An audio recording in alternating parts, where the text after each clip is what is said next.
Hey guys, how's it going? Doing another Lyft video here. Subscribers, hope you're doing very well. We're doing the top 9 Lyft driver tips today. I wanted to think about the best tips that I could possibly give you that would affect your time, would affect your money, and would affect your ratings. Now, the first tip I'm going to give you is going to be get a headset. You're going to want to get a headset so you can get better directions, be more accurate out on the road, and just have a little bit more grasp on the driving situation. It'll make things a lot easier. Number 2, you're going to want to look ahead. See what the next turn is. See if you're taking a left or a right. Just have that little bit of mental preparedness. That way, if you're too deep inside of a conversation and you guys are getting way too into talking about video games or something, you don't screw up and miss a turn and cause an even bigger problem and a potential lower rating. Number 3, work when people are moving. What does that mean? Well, work when people are going to work. Get up at 5 a.m. Take people into work up until like 12 p.m. that morning. Work Friday nights. Take the bar crowd around. Is there seafarers or an event going on? You know, hover around that event. Be where people are. Be where people need to be. Number 4, don't ever drive around looking for rides. Now, if you're already in kind of a slow area, maybe I'll give that to you. Maybe I'll give you the 10, 15, 20 minutes to drive into a new area that's more populated to hang out there. But once you're stationed and you're working, don't drive around. You're just wasting gas money. The radius that both Lyft and Uber pull from is quite large. You'll get ride requests at times that you're not even going to want to go to. That may be too far away. Driving around is useless. If I had $1 for every time that I had to go back somewhere that I had just traveled because I went another direction looking for a ride, I would have like $8. Now, number 5, have offerings. Mini waters, candies, mints, Capri Sun drinks in the back seat make people laugh, and they're like $4 for a huge pack of them, maybe even less.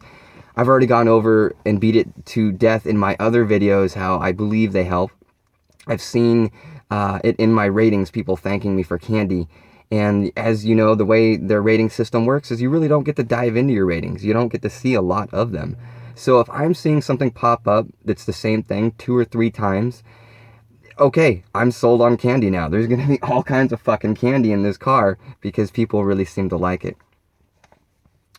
6, use the 2-question rule. Now, if you don't know what that is, you need to watch one of my 2 other longer videos that get into even more detailed information on that. But it basically sums down to ask a person when they get in the car 2 questions and base their responses off of that. So if they're very quiet and not saying much to you, well, don't keep asking questions. Leave it at that. If you've asked those 2 questions and they're continuing to give you answers and maybe create a new topic and the conversation's flowing, well, you know you can talk to them. But if they're not answering your 2 questions or being very quiet about those 2 questions, you might want to just be kind of toning down the socialism there. Socialism, is that even a word? It is, but I don't think it's what we're talking about. Turn your radio on, let them listen to some music. Okay. Number 7, don't follow heat maps. Lyft wants you to go and jump into those heat maps out there, that these big blocks, squares that get even darker and darker the more in demand they need Lyft drivers.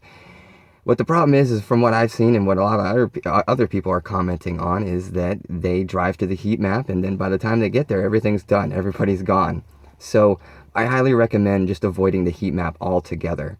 And don't be the dude that drives over there and gets there at the last minute and has nothing left, because that happens to a lot of people.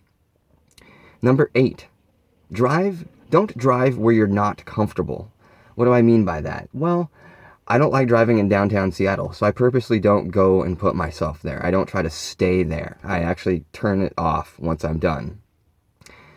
So if you're not comfortable, you're going to make mistakes. That's going to lead to lower ratings, and you don't want that. So drive where you're comfortable.